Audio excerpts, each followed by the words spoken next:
याचं त्यांना काहीच वाटणार नाही. पण रावसाहेब, तुम्ही जेव्हा भूमिका मांडताना असं म्हणतात की खूप मोठी माणसं आहेत, ब्रिजभूषण शरण यांनी असं ब्रिजभूषण शरण सिंग सांगतात. तर समजा जर ह्या प्रकरणाची दखल घेतली जात नसेल तर शिवसेना उद्धव बाळासाहेब ठाकरे पक्षाच्या वतीनं त्या संदर्भात काही तक्रार नोंदवली जाणार आहे का? नाही, असं आहे की चौकशी सुरू असं आहे की तक्रार कशा करता नोंदवायला पाहिजे. अनेक गोष्टी उघड झाल्या, आम्ही अयोध्येत जाऊन तक्रार दाखल करण्याचा नक्की प्रयत्न करू. अनेक गोष्टी उघड झालेल्या आहेत. पैशाची अफरातफर झाली आहे मोठ्या प्रमाणात, हे सिद्ध होत आहे.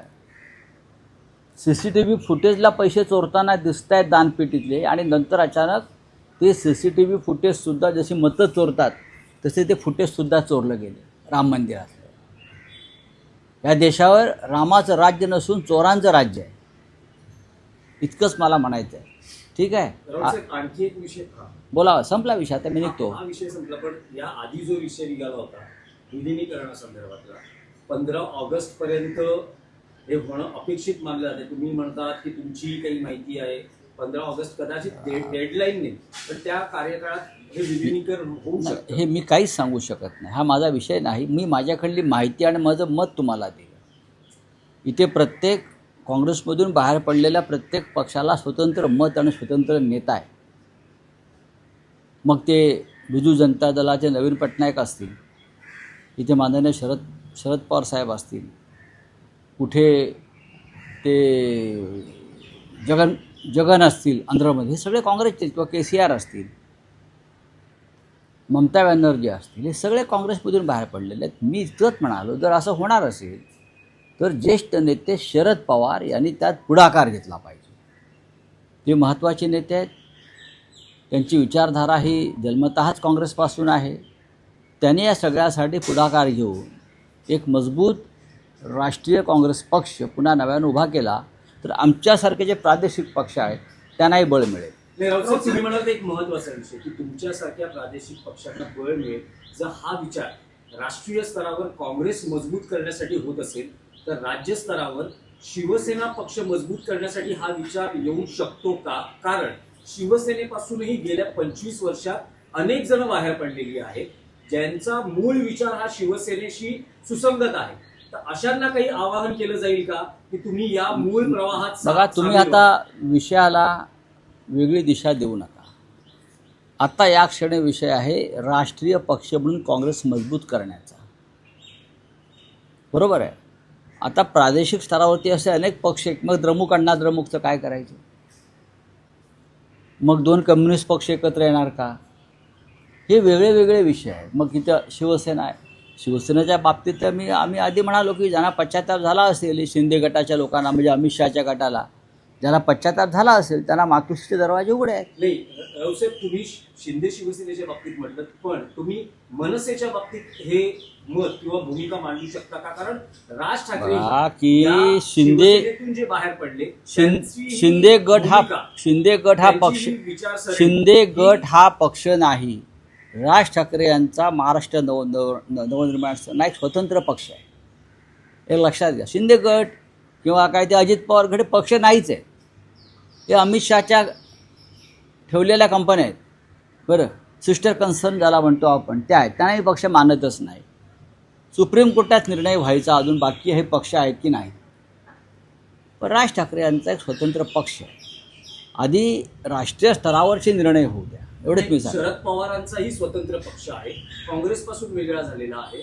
तृणमूल ही वेगळा पक्ष आहे, तोही काँग्रेसपासून वेगळा झालेला आहे. पण यांची विचारधारा, यांची ध्येय धोरणं ही काँग्रेसचीच आहे. हो, तसंच मनसेचंही धोरण हे बाळासाहेबांचे विचार. मी काँग्रेसच्या संदर्भात भूमिका मांडली आणि मी तीच मांडतोय. तुमच्या प्रश्नांना या क्षणी मी उत्तर देणार नाही.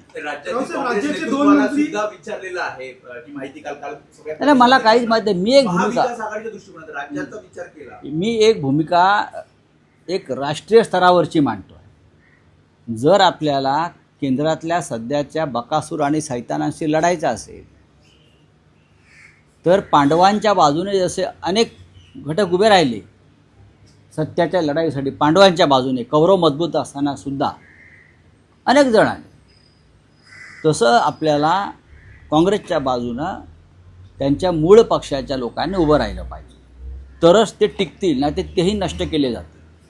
राऊत राज्याचे 2 मंत्री 8 दिवस झाले मला नाश्त्यात तर खान मांडून आहेत. राऊत सर, आणखी एक राज्यातले विषय इतर आहे. आज प्रश्न संपले का? मुख्यमंत्र्यांची पत्रकार हा परिषद चांगली झाली गोष्ट आहे. आहे. त्यांनी सगळ्या भारतीय जनता पक्षाच्या सर्व मुख्यमंत्र्यांनी एकत्र येऊन देशाचे पंतप्रधान नरेंद्र मोदी यांना सांगायला पाहिजे की मोदी साहेब, आपण सुद्धा राज्यात जाऊन आपल्या कार्याची माहिती घ्या आणि एक पत्रकार परिषद घ्या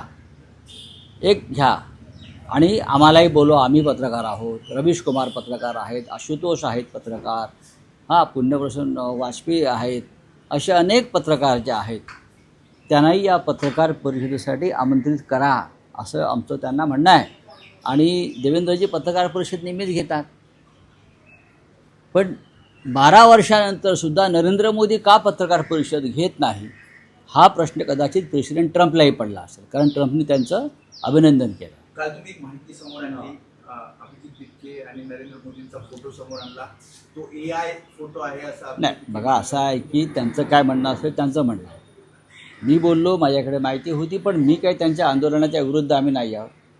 शिवसेना पक्षप्रमुख उद्धव ठाकरे यांनी ताबडतोब त्यांच्या आंदोलनातल्या त्या चळवळीला पाठिंबा दिला की ह्या तरुणांचं म्हणणं सरकारने ऐकायलाच पाहिजे, जरी ते झुरळं असली तरी. हे आमचं म्हणणं आहे. फक्त संघ प्रवृत्तीनी त्यात घुसून हे आंदोलन हायजॅक करू नये, ही आम्हाला सारखी भीती वाटते. ते होऊ नये. चला, धन्यवाद. राज्य सरकारने आप दिलेला बोलिए. बैल मरतुकड़ा निकालेला है. राज्यसभा में और लोकसभा में सब सांसदों को अपने पास ले रहे, सब सांसदों को अपने पास ले रहे। कौन? मोदी जी ले रहे। मोदी और क्या कर सकते? 12 साल का ट्रेनिंग है उनको, प्रशिक्षण है उनको.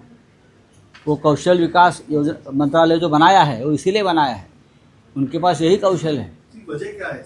उनकी वजह कुछ नहीं, डर है. और क्या है? डर है और नशा है सत्ता का. डर और सत्ता का नशा आदमी को इतना नीचे गिरा देती है कि देश का लोकतंत्र, संविधान सब कुछ खत्म करके उनके ऊपर, उनके छाते के ऊपर बैठकर राज करते हैं. ममता बनर्जी को जिस प्रकार से हराया गया वो एक षड्यंत्र था.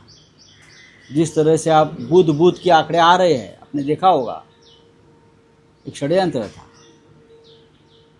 बहुत बड़ा कपट था, छल था. और अब जिस तरह से पार्टी को तोड़ा जा रहा है वो भी एक छल कपट है. आपको इतना सब कुछ मिलने के बावजूद भी आपका मुंह बंद नहीं हो रहा है. आप और कुछ निगलते जा रहे हैं, ये पार्टी. आपको और क्या चाहिए? आपके पास पश्चिम बंगाल में और लोकसभा में पूरा बहुमत है, अघोरी बहुमत है, फिर भी आपका पेट नहीं भर रहा है. मीनाक्षी नटराजन की सीट, राज्यसभा की सीट जिस तरह से आपने निगल ली है, चोरी की है, ये आपको शोभा नहीं देता मोदी जी. इतना मैं कहूँगा कि आपको शोभा नहीं देता, लेकिन उसका हिसाब होगा. देश में आपका नाम काले स्याही में लिखा जाए कि जब आप इस देश में राज कर रहे थे तो इस देश की लोकतंत्र, प्रतिष्ठा और संस्कार को आपने ख़त्म कर दिया. इदी आमीन था ना, उस तरह से. तो आपके पास इतना होने के बावजूद भी आपको समाधान नहीं है, शांति नहीं है, सुख नहीं है, तो इतने बड़े पद पर बैठकर आप जनता को और देश को क्या सुख शांति दोगे? धन्यवाद. सर, राम मंदिर के ऊपर सर, बोलिए. उद्धव ठाकरे जाने वाले अयोध्या, आप कह रहे हैं जिस तरह से राम मंदिर के चढ़ावे पे, जिसे हम दान पेटी कहते हैं, डकैती हो गई है 5 करोड़ से भी ज़्यादा. CCTV फुटेज में दिख रहा है. क्या विषय है? जिस राम मंदिर के लिए नरेंद्र मोदी ने तपश्चर्या की, ऐसे लोग बोलते हैं, मंदिर में 12 दिन जाकर व्रत किया, पूरे विश्व को बुलाया वो इवेंट देखने के लिए. और आपने क्या कहा था? आपके लोगों ने, जिसने राम को लाया उसको हम लाएंगे. लाया, लेकिन राम के घर में चोरी हो गई आपके राज में. यूपी में आपकी सरकार, दिल्ली में आपकी सरकार, लेकिन राम अयोध्या में सुरक्षित नहीं. आप बार बार हवा फैलाते हैं कि टेररिस्ट आएंगे राम के ऊपर हमला करने के लिए और लोगों को घबराते हो आप। राम के चढ़ावे के 5 करोड़ रुपए अगर चोरी होते हैं तो उसके लिए जिम्मेदार आपकी सरकार है, यूपी की भी और केंद्र की भी। सीसीटीवी फुटेज में दिख रहा है, लेकिन वो सीसीटीवी फुटेज भी चोरी हो गया। आप ईवीएम चोरी करते हो, आप वोट चोरी करते हो, आप सीट चोरी करते हो, आप राम की चढ़ावे में भी चोरी करते हो, सब जगह पर आपकी चोरी है। तो हमको ऐसा लगता है कि हम राम मंदिर के आंदोलन में हमेशा रहे हैं, तो हमें लगता है राम हमको बुला रहा है वापस, आइए अयोध्या में। मेरे घर में चोरी है, मैं सुरक्षित हूँ। मैंने कल शिवसेना पार्टी के उद्धव ठाकरे जी से बात की और कहा कि हमको अयोध्या में जाना होगा, तो हमारा एक प्रोग्राम अयोध्या का बन रहा है। आंदोलन होगा। हम अयोध्या में पहले जाएंगे, हम पहले राम से मिलेंगे, राम से गले मिलेंगे, हमारा माथा टेकेंगे, राम से माफ़ी मांगेंगे, राम से माफ़ी मांगेंगे हम प्रभु श्री राम से।